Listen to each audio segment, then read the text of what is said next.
Good morning, students.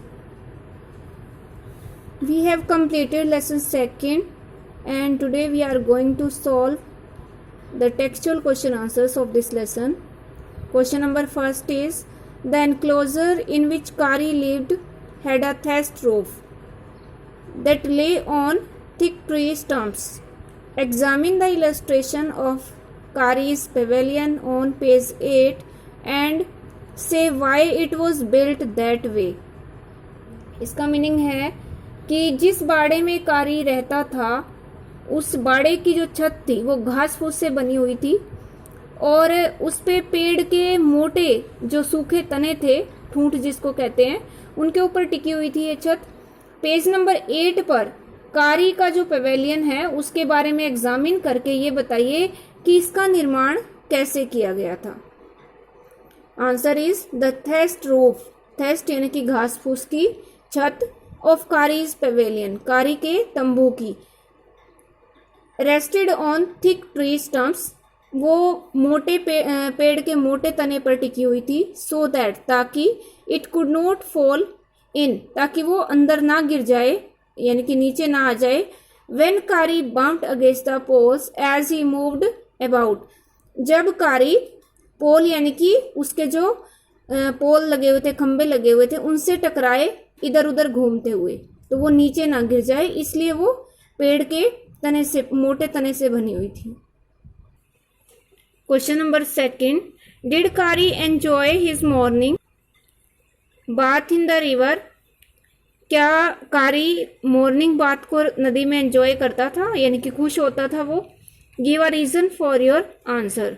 Answer is yes, हाँ, Kari enjoyed the morning bath in the river, नदी में morning सुबह के जैसे नहाने जाता था तो उसको वो बहुत एंजॉय करता था, आनंद लेता था उसका। He would lie in the water for a long time, और वो लंबे समय तक पानी के अंदर लेटा रहता था। Question number 3, finding good twigs for Kari took a long time, अच्छी अच्छी टहनियां प्राप्त करने में बड़ा कारी के लिए लंबा टाइम लगता था। वाई, क्यों, ऐसा क्यों था।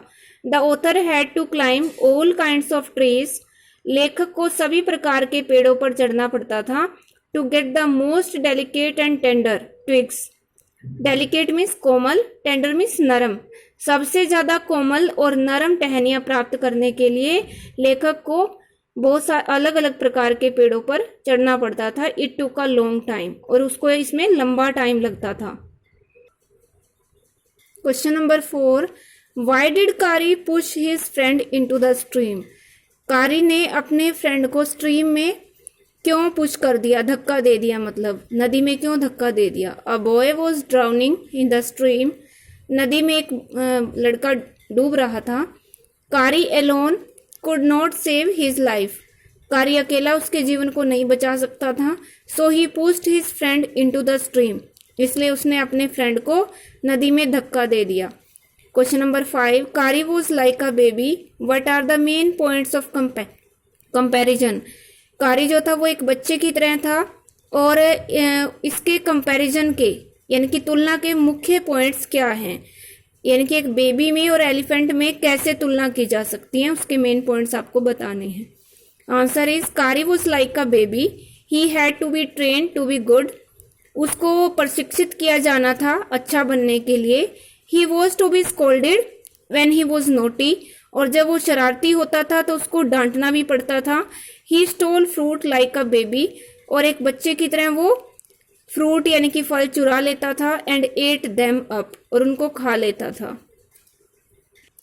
Question number 6, Kari helped himself to get all the bananas in the house without anyone noticing it, Kari अपने खुद ही अपनी हेल्प करता है सारे बनाना प्राप्त करने के लिए, बिना किसी के नोटिस किए घर में से वो बनाना ले लेता है।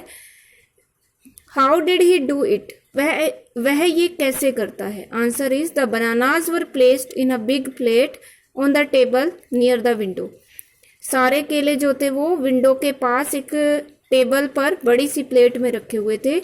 कारी put his trunk inside the house, कारी अपनी सूंड को घर के अंदर डालता। थ्रू द विंडो, विंडो में से, टू द बनानास, और केलों तक ले जाता।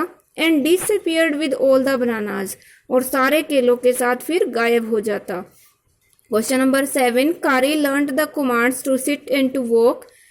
कारी ने ये कमांड सीख ली कि बैठना कैसे है, चलना कैसे है। What were the instructions for each command, और जो उसको कमांड दी गई थी उनके लिए उसको क्या निर्देश दिए जाते थे। The answer is if you say Dutt and pull his ear then Kari will sit. अगर आप दत्त बोलोगे और उसको कान से खींचोगे तो कारी जो है वो बैठ जाएगा। If you say Mali and pull his trunk forward Kari will walk. अगर आप माली कहोगे और उसको उसके ट्रंक को आगे की ओर, उसके सूंड को आगे की ओर खींचोगे तो कारी चलने लगेगा, यानी कि चलेगा। Question number 8, what is the master call. जो विशेष प्रकार की पुकार है वो क्या है। Why is it the most important signal for an elephant to learn.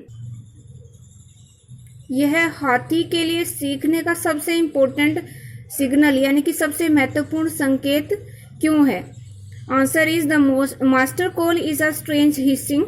ये जो विशेष प्रकार की पुकार है वो एक अजीब सी हिसिंग है, यानी कि एक फुफकार है। हाउलिंग साउंड, एक चिंगाड़ने की आवाज है। As if a snake and a tiger were fighting each other, जैसे कि एक सांप या फिर एक बाघ आपस में एक दूसरे से लड़ रहे हो। You have to make that kind of noise in the elephant's ear, और आपको इस प्रकार का जो शोर है वो हाथी के कान में करना होता है। Hearing this call the elephant comes to know that his master has lost the way. इस पुकार को सुनकर हाथी जान जाता है कि उसका जो मास्टर है, मालिक है, उसने रास्ता खो दिया। Then the elephant starts pulling the trees in front of him, और फिर उसके सामने हाथी जो है वो पेड़ों को उखाड़ना शुरू कर देता है। And makes a road right through the jungle, और जंगल में से एक सड़क यानी कि एक रास्ता बना देता है। So you have to learn and write these question answers in your fair notebook. Thank you.